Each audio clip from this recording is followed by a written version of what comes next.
She spent $45,000 hiring a PI to catch me cheating.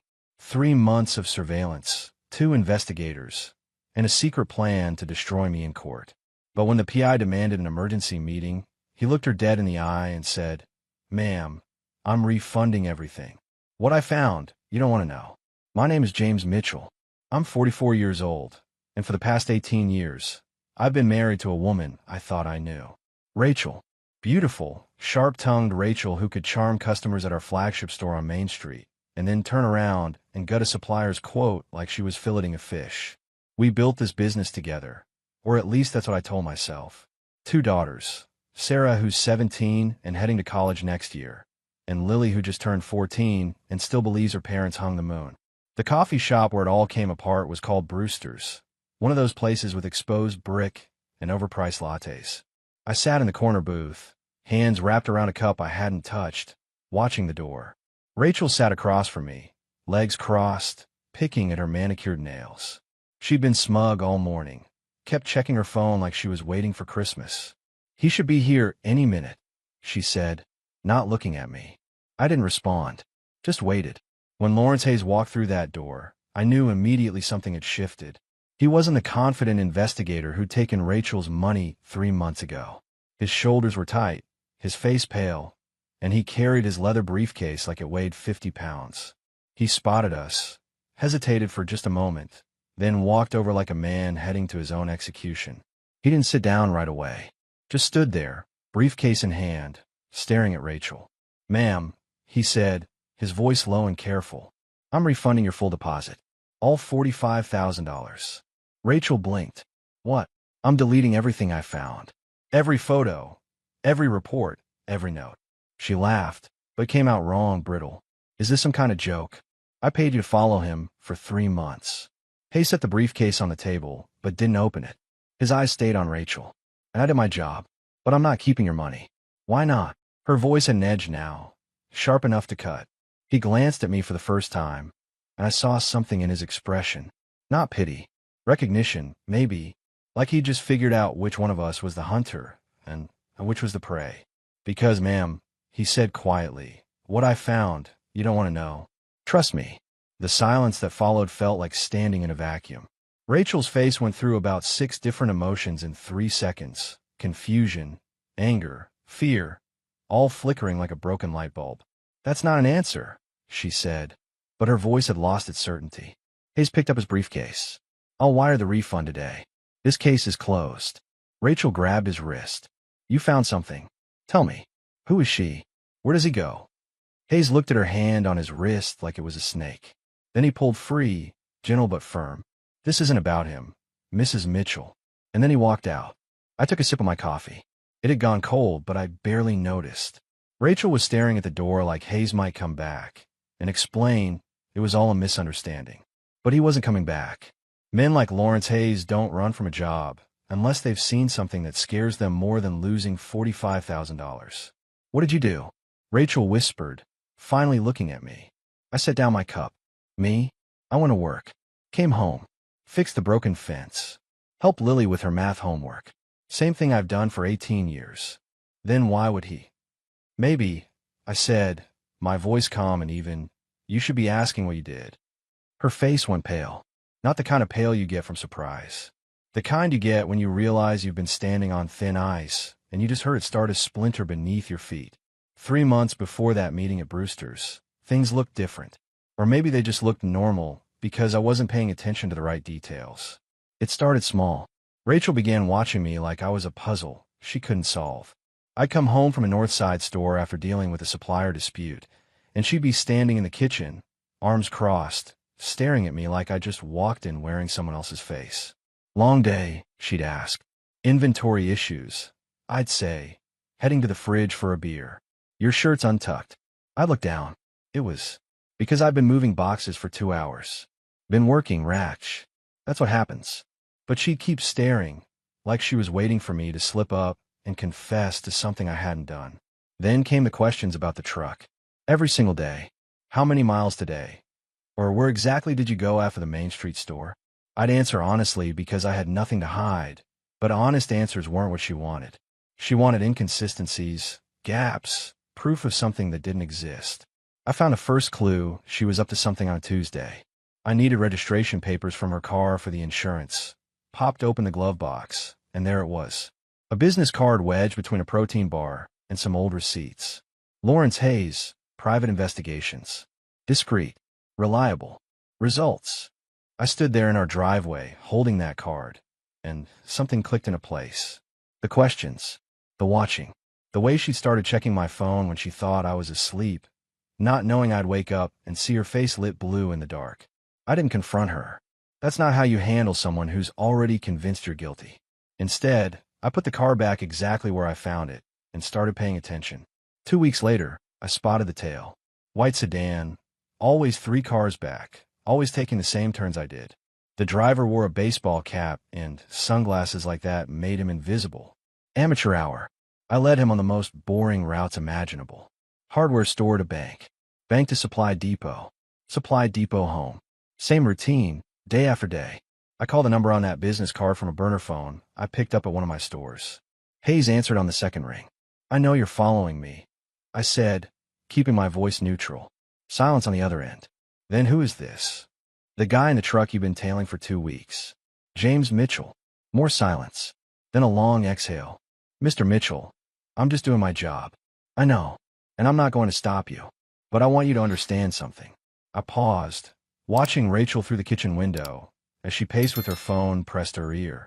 "Whatever you find, keep detailed records. Every single thing. Because when this is done, someone's going to need them." "Sir, I don't." "You will," I said, and hung up. That night, Rachel came to bed smiling. She curled up against me, ran her fingers through my hair like she used to when we first got married. "I love you," she whispered. "I love you too," I said, and meant it. But I also knew she was lying, and I was done pretending I didn't notice. The thing about running 3 hardware stores is you meet people. Contractors, electricians, plumbers, guys who know guys. One of those guys was Derek Finch, a retired cop who now did security consulting.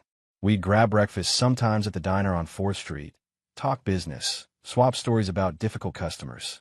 2 weeks after I found Hayes following me, I met Derek at our usual booth. He slid into the seat across from me, already working on his 3rd coffee of the morning. "You look like something's eating at you," Derek said, dumping sugar into his cup.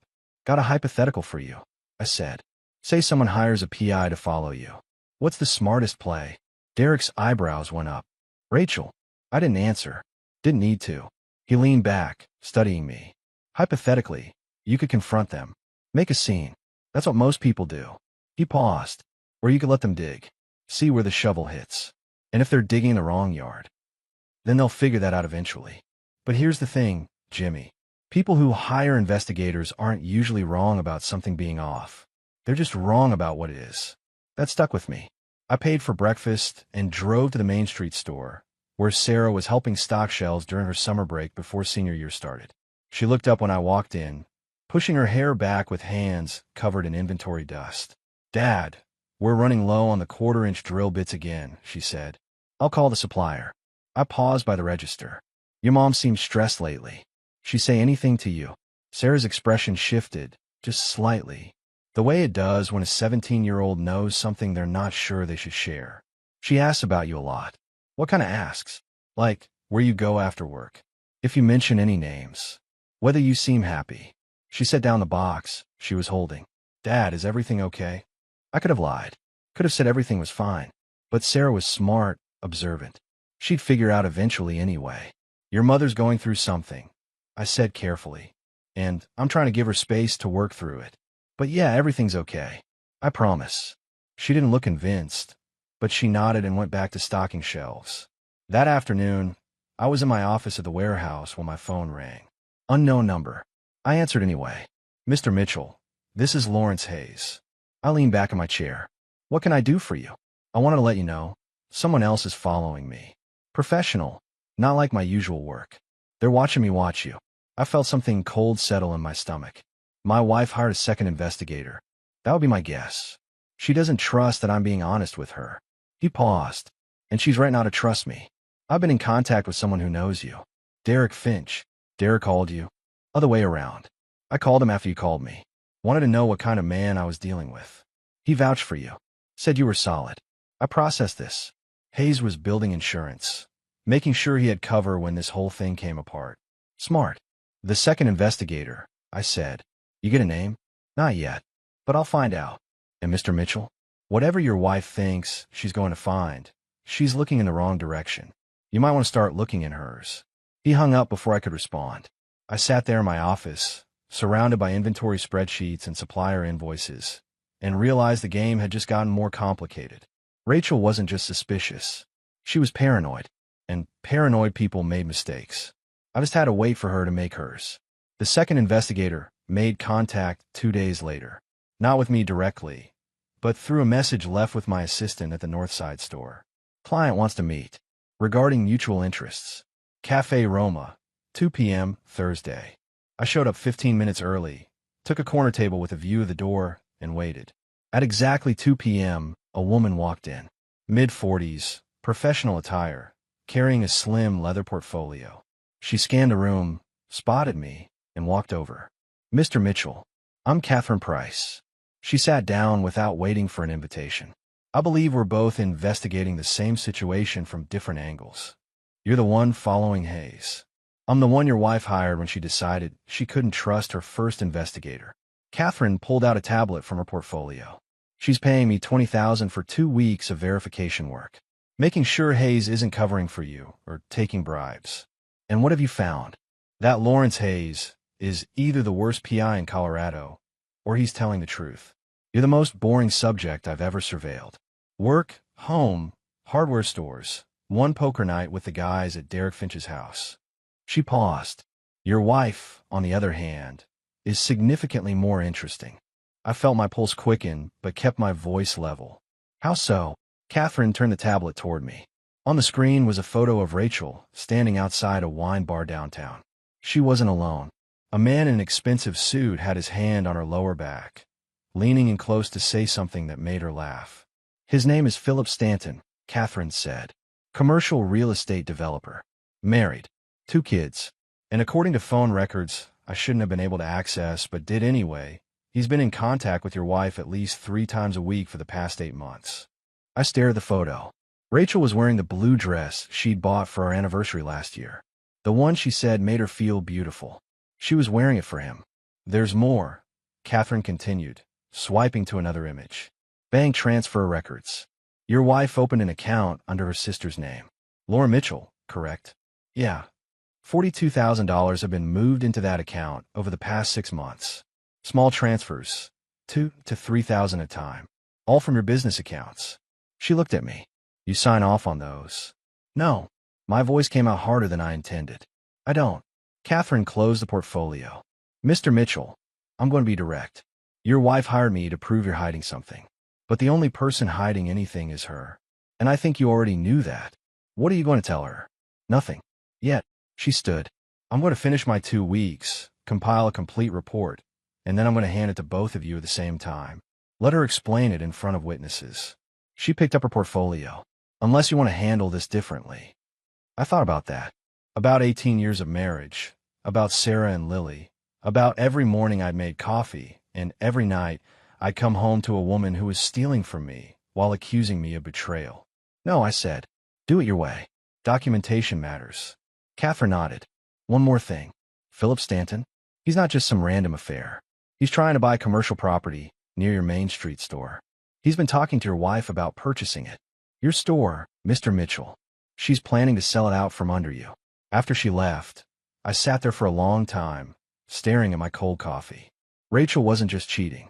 She was systematically dismantling everything we'd built, and she was doing it while making me look like the villain. But she'd made one critical mistake. She'd assumed I wouldn't fight back. And now I had 2 investigators working for me, whether she knew it or not. The game wasn't over. It was just beginning. Catherine Price called me on a Monday morning while I was at the warehouse reviewing quarterly taxes. Her voice was level, professional, but I could hear something underneath it. Anger, maybe. Or disgust. Mr. Mitchell, I need you to come to an address in Riverside. Apartment 412. Don't tell your wife where you're going. What's there? Something you need to see in person. I drove across town to a modern complex near the river, all glass and steel, and luxury pricing. Catherine was waiting in the lobby, holding key card. The landlord is a client of mine, she explained as we rode the elevator. When I showed him Rachel's photo, he confirmed she's been renting this unit for 2 years. Pays cash. Uses her maiden name. Bennett. Rachel Bennett. 2 years. 2 years. The apartment door opened to a space that looked nothing like our home. Modern furniture, abstract art on the walls, a wine rack stocked with expensive bottles. No family photos. No evidence that Rachel had children or a husband. It was like walking into a stranger's life. She's here twice a week, Catherine said, watching me take it in. Tuesday afternoons and Thursday evenings. Stanton meets her here. But there's more. She led me to the bedroom. On the nightstand was a framed photo, Rachel and Stanton on a beach somewhere tropical. She was wearing a ring I'd never seen. In the closet, clothes I didn't recognize. Designer labels. Nothing she'd ever worn at home. Look at this, Catherine said, pointing to a calendar on the small desk. Rachel's handwriting. I'd recognize it anywhere. Dates marked with hearts. Appointments labeled P for Philip, I assumed. And in the margin of next month, written in red ink, tell James. Finally be free. I stood there holding that calendar, and something in me went very cold and very clear. This wasn't just an affair. This was a complete alternate life. Rachel had been living as 2 different people, and the version married to me was the one she was planning to discard. The landlord said she asked about breaking the lease early, Catherine continued. Said she might be moving to Arizona. Stanton's company just opened an office in Scottsdale. She's planning to leave.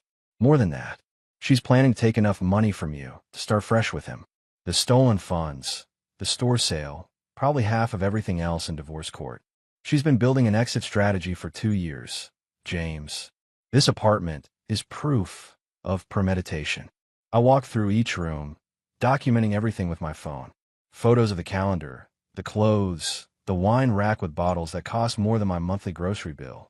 Evidence of a life funded by my work while I thought we were building something together. What do you want to do with this information? Catherine asked. How much do I owe you for the 2 weeks? $20,000. I'll double it. I want everything. Every photo, every receipt, every record of when she's been here. I want a complete timeline. And I want you to find out everything about Philip Stanton. Business dealings, marriage status, financial situation. Everything. Catherine nodded. And your wife? She's going to ask me for my report soon. Tell her you're still gathering information. String her along another week. I need time to get my pieces in place. After Catherine left, I sat alone in Rachel's secret apartment, in this life she'd built without me, and made a list. Not of what I'd lost, but of what I was going to protect. My daughters, my business, my reputation, everything she thought she could take. I was in a lockdown so tight she needed a blowtorch to get through. She wanted to play games?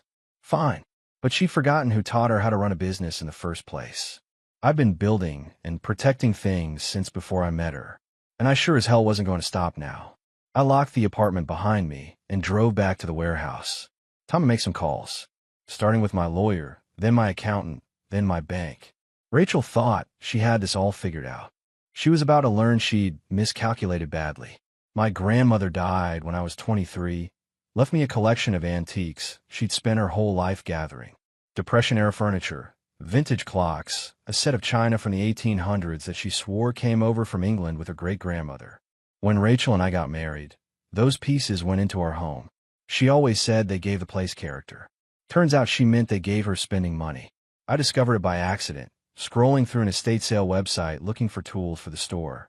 There, in the recently sold section, was my grandmother's Victorian writing desk. The listing was from 3 months ago. Sold for $8,000 to a buyer in California. I sat frozen, staring at the screen. That desk had been in our living room for 15 years. I'd assumed Rachel moved it to storage when she redecorated last spring. She said it didn't fit the new aesthetic. I called the auction house. The woman who answered was helpful, pulled up the consignment records. Yes, we handle that piece. Beautiful condition. The seller was a Ms. Rachel Bennett. Would you like information about similar items? Did she sell anything else? Let me check. Yes, quite a bit actually. Over the past year, she's consigned 14 pieces total. All high-quality antiques. Total sales came to just over $180,000. I felt like I'd been hit in the chest. Can you send me a complete list? I'll need authorization from the seller. I'm her husband. Those were family heirlooms. My family. There was a pause. Sir, I'll need to verify that with Ms. Bennett before I can release any information. Don't bother, I said, and hung up. I walked through her house room by room, taking inventory. The grandfather clock that had been my great-uncle's. Gone. The oak buffet from my grandmother's dining room. Gone. The collection of vintage tools my grandfather had used to build furniture. Gone. Everything that connected me to my family history had been systematically stripped away and sold. And Rachel had done it while I was at work, while I was busy keeping our business afloat so she could live in comfort. She'd erased my past to fund her future with someone else. I called Catherine Price. I need you to track down every piece Rachel sold. I want the buyer's information, sale prices, dates, everything. Some of those buyers might not want to give the items back. I'll pay double what they paid. Triple if I have to. Those pieces aren't just worth money. They're my family's history. She had no right. I'll start on it today. I sat in what used to be our living room, surrounded by Rachel's new furniture, her new decorations, everything she'd chosen to replace what she'd stolen. And I thought about my grandmother, how she'd carefully preserved each piece, how she'd told me stories about where they came from, who owned them, what they meant. Rachel had taken those stories and turned them into cash. And she'd done it with a smile on her face, kissing me goodbye each morning like she wasn't systematically destroying everything I came from. That night, when she got home from shopping with friends, I was sitting in the kitchen waiting. She breezed in, carrying bags from stores I knew she hadn't been to. Hey hon, sorry I'm late. Traffic was terrible. She set the bags down, started unpacking groceries. How was your day? Productive, I said. Found something interesting online. An estate sale website. Her hand slowed, just for a second. Oh yeah?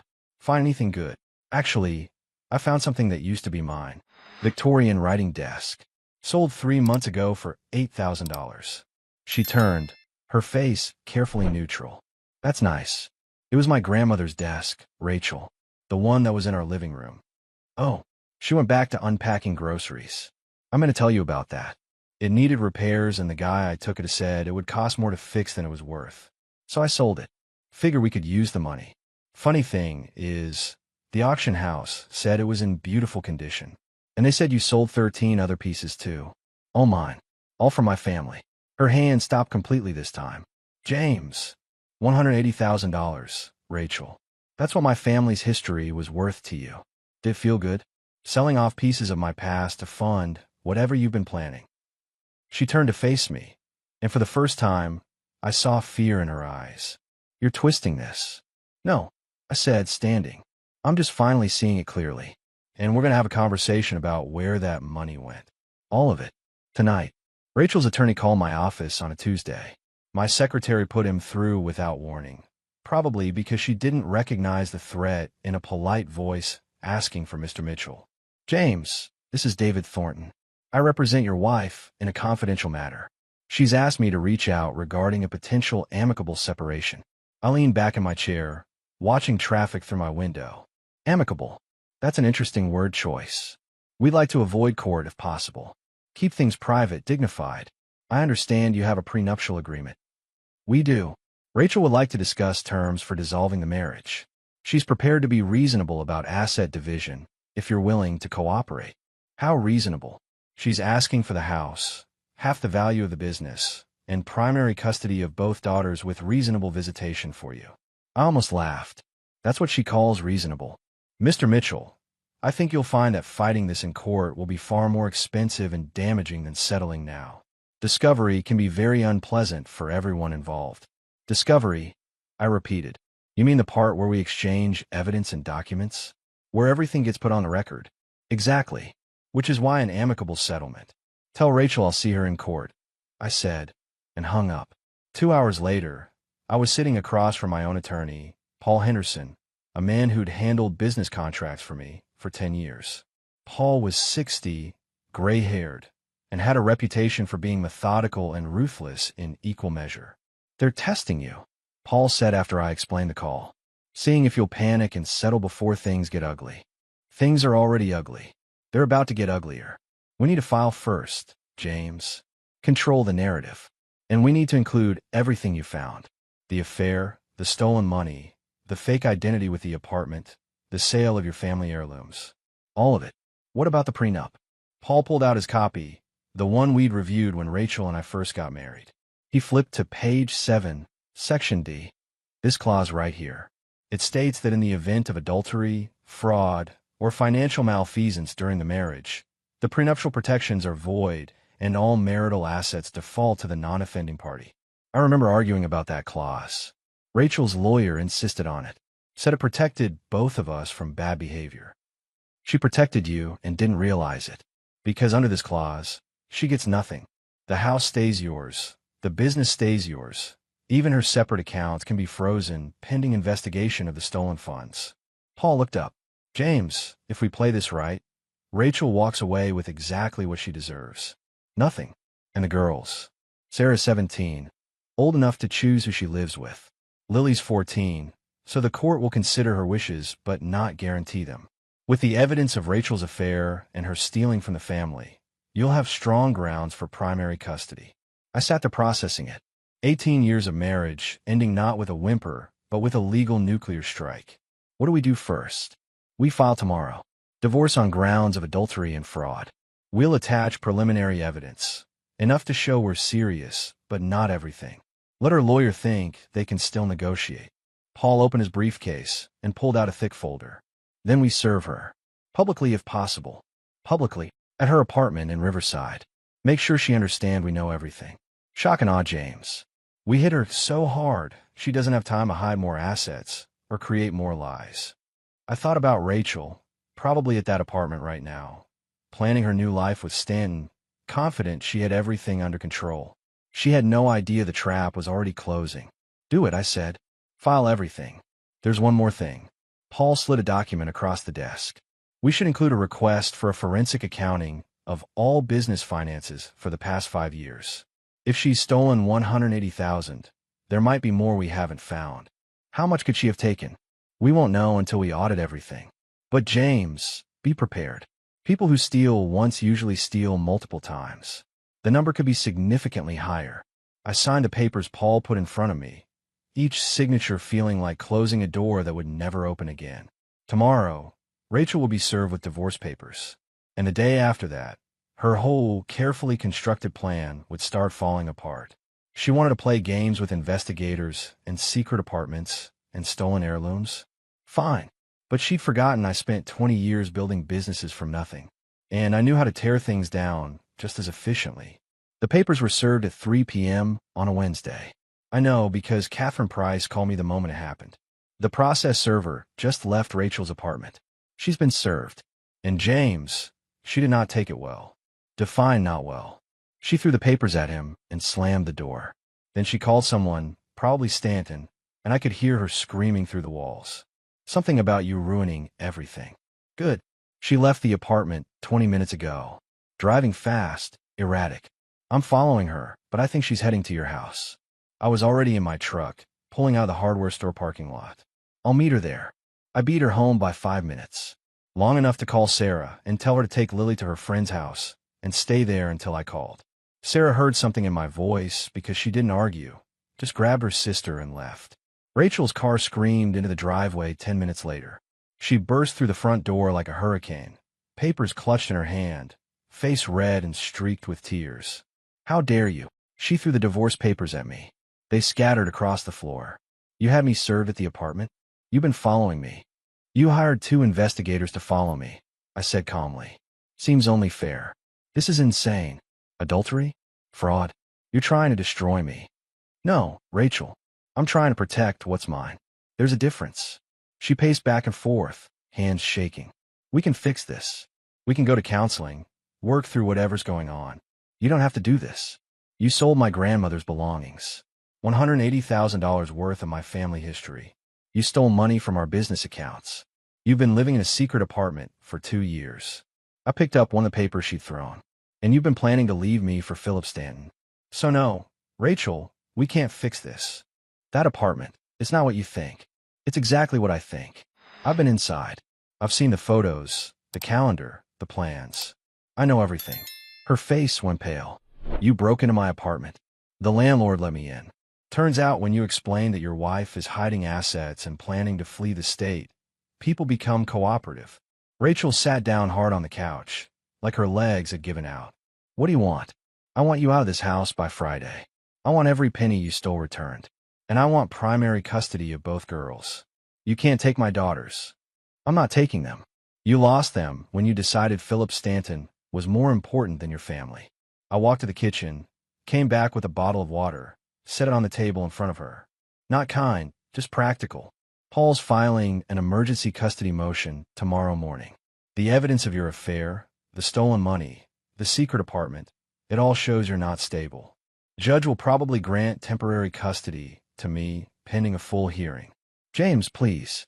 I made mistakes, but they're my daughters. You can't do this. You did this. Every choice, every lie, every dollar you stole. This is the consequence. I headed toward the door. You have until Friday at noon to remove your personal belongings. Anything left after that gets donated. Where am I supposed to go? You have an apartment in Riverside, or Philip's place. I don't care which. I paused at the door. And Rachel, tell your lawyer David Thornton that discovery works both ways. Because everything I found is about to become public record. Every photo from that apartment, every bank transfer, every heirloom you sold. All of it. I left her sitting there on our couch, surrounded by divorce papers, and drove to pick up my daughters. Sarah was waiting on her friend's porch, Lily beside her looking scared and confused. Dad, what's happening? Lily asked as they got in the truck. Your mom and I are getting divorced, sweetheart. And for a while, you're both going to stay with me. Because of what she did. Sarah asked quietly. Yeah, because of what she did. Lily started crying. Not loud, just quiet tears running down her face. Sarah put an arm around her sister and looked at me in the rearview mirror. We're going to be okay, right? We're going to be fine, I said, and meant it. Because Rachel had taken a lot from me. My trust, my grandmother's heirlooms, years of my life. But she hadn't taken what mattered most. My daughters still knew who their father was. And they were smart enough to figure out who their mother had become. The hearing was set for 9 a.m. on a Tuesday in late October.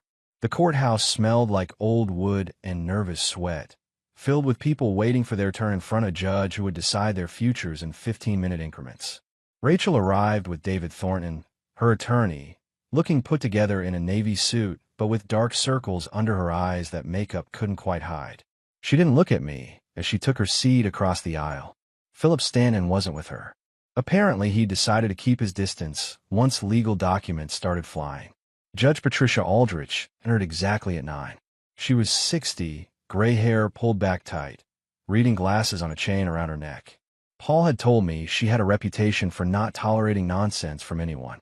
We're here for Mitchell versus Mitchell, she said, settling into her chair.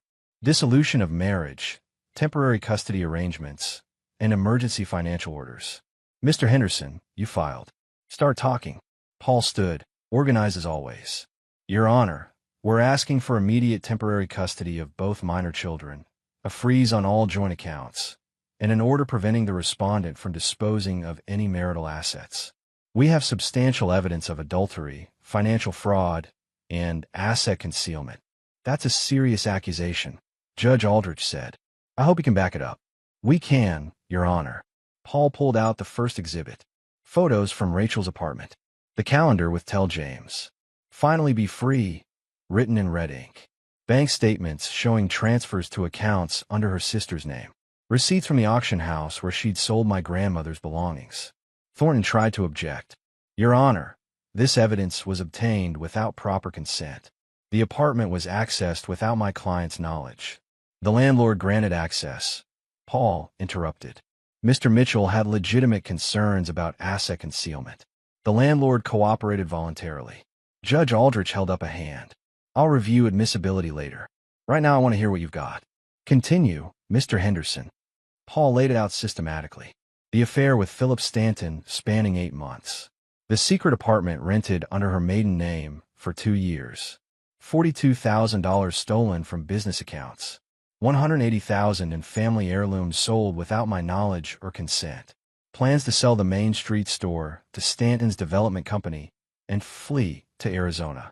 Rachel's face got paler with each revelation. Thornton kept trying to interrupt, but Judge Aldrich shut him down every time. Your Honor, Thornton finally managed. My client made some poor choices, but this is vindictive. Mr. Mitchell is trying to destroy her out of spite. Spite. Paul's voice went cold. Your client stole from her husband, maintained a secret life for 2 years, and planned to leave the state with marital assets. That's not poor choices. That's calculated fraud. Judge Aldrich looked at Rachel. Mrs. Mitchell, do you have a response to any of this? Rachel stood slowly. Her voice was quiet, almost defeated. I made mistakes. The affair, the apartment, I take responsibility.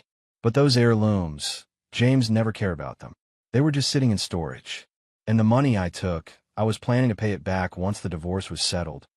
You were going to pay back money you stole after you'd already left the state? Judge Aldrich's tone could have frozen water. It's complicated. It's really not. Judge Aldrich flipped through the evidence. Mr. Henderson, you mentioned the prenuptial agreement has a clause regarding fraud? Section D, Your Honor. In the event of adultery or financial malfeasance, all prenuptial protections are voided in favor of the non-offending spouse. So Mrs. Mitchell gets nothing. That's correct, Your Honor. Judge Aldrich looked at Rachel again. You signed a prenup that specifically punished you for the exact behavior you engaged in. That's either remarkably stupid or remarkably arrogant. Thornton tried one more time. Your Honor, my client is willing to return the funds, work out a settlement. I'm granting temporary full custody to Mr. Mitchell. Judge Aldrich interrupted. Mrs. Mitchell will have supervised visitation pending a full custody evaluation. All joint accounts are frozen. Mrs. Mitchell is ordered to provide a full accounting of all funds transferred or spent for marital accounts. She is prohibited from selling, transferring, or disposing of any marital property. And given the evidence of asset concealment, I'm ordering a forensic audit of all finances for the past 5 years. She looked at Rachel. Mrs. Mitchell, you have 30 days to vacate the marital home. Any questions? Rachel just stood there, silent. Good. Next case. We walked out of the courthouse in a cold October air. Paul shook my hand. That went about as well as it could have. She didn't fight back, I said. I expected more of a fight. She knows she lost. The evidence was overwhelming. Now she's just trying to minimize damage. Paul adjusted his briefcase. James, the forensic audit is going to take time. Could be 6 months before we know the full extent of what she took. Are you prepared for that number to be higher than 180,000? Whatever it is, I'll deal with it. I just want this done. Sarah and Lily were waiting at my parents' house when I got there. Sarah looked up as I walked in. How'd it go? We got custody. You're both staying with me. Lily burst into tears, not sad ones, relieved ones. Sarah just nodded, like she'd known all along how it would turn out. That night, I stood in my hardware store after closing, walking through aisles I'd built over 20 years. Rachel had tried to take this from me, tried to sell it out from under me to fund a life I wasn't part of. But she'd failed. And now this store, this business, it was mine completely. My phone buzzed. A text from Catherine Price. Forensic audit found something. Call me. I called. She answered immediately. James, the audit found more transfers. Rachel's been taking money for almost 3 years, not 6 months. Total is closer to $400,000. $400,000. I felt sick. Ow! Small amounts over time. 2,000 here, 3,000 there. She was careful, but not careful enough. The forensic accountant traced it all. Where to go? The apartment, the luxury purchases, cash payments to Stanton for some business deal that fell through. She was funding their future together with your money. I hung up and sat in my office, surrounded by inventory lists and customer orders, and thought about 3 years of my wife systematically robbing me blind. 3 years of smiles and kisses, and I love you, while she planned her escape. But she'd lost. She'd lost the house, the kids, any claim to the business. And now she owed me $400,000 she probably didn't have. I should have felt victorious. Instead, I just felt tired. The final divorce decree came through in June. Judge Aldrich hadn't changed her mind about anything from the temporary orders. I got the house, the business, full custody of both girls. Rachel got supervised visitation every other weekend and a court order to repay $417,000 at a rate of $2,000 per month for the next 17 years. She'd moved into a 1-bedroom apartment across town. Philip Stanton had dumped her the week after the custody hearing, Once he realized she came with legal problems and no money. Last I heard, she was working retail at a department store, trying to rebuild from nothing. Sarah graduated high school in May and got accepted to the state university on a partial scholarship. Lily started therapy to deal with everything that happened, and her therapist said she was doing well, considering. The hardware stores were thriving. Turns out, once I wasn't bleeding money to Rachel's secret accounts, I could actually invest in the business. We'd expanded the Northside location and were looking at opening a fourth store by next year. I stood in the Main Street store one Saturday morning, watching Sarah help a customer find the right drill bits, and Catherine Price walked in. I hadn't seen her since the trial ended. "James," she said, extending her hand. "Just want to check in. See how you're doing. Managing. You. Business is good. Actually got a referral from your attorney. Another cheating spouse case." She paused. "Look, I know this whole thing was hell. But you handled it right. Documented everything. Stayed calm. Let the evidence speak for itself. Didn't feel calm. No one ever does. But you protected your kids, your business, your future. A lot of people in your situation would have just folded, accepted a bad settlement, let themselves get destroyed. You didn't. That takes guts."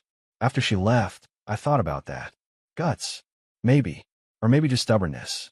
Refusal to let someone rewrite the story of my life, to make themselves the hero. That afternoon, Rachel came to pick up Lily for her supervised visit.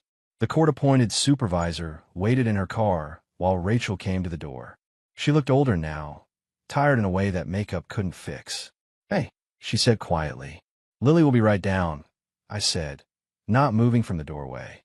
"James, I know I don't have the right to ask, but do you think you'll ever forgive me?" I looked at this woman I'd spent 18 years with, who I'd built a life with, who'd systematically destroyed everything while pretending to love me. "No," I said. "I don't think I will. But I don't hate you either. I just don't feel anything." She nodded, eyes wet. "That's worse than hate, isn't it?" "Yeah, it is." Lily came down, gave me a hug, and left with her mother. I watched them drive away, the supervisor's car following close behind like a shadow. Later that evening, I sat on the back porch with Sarah, both of us nursing cold beers in the summer heat. "You okay, Dad?" she asked. "Getting there. Good. Because you deserve to be happy. After everything, you really do." I looked at my daughter, 17 going on 30, wise beyond her years because she'd seen things no kid should have to see. "You know what? I think I'm happy. Maybe not the way I expected to be, but happy enough." "That's all anyone can ask for," Sarah said. And sitting there in the quiet, I realized she was right. Rachel had taken a lot from me. Money, time, trust. But she hadn't taken everything. I still had my daughters. I still had my business. I still had myself. And that, it turned out, was enough.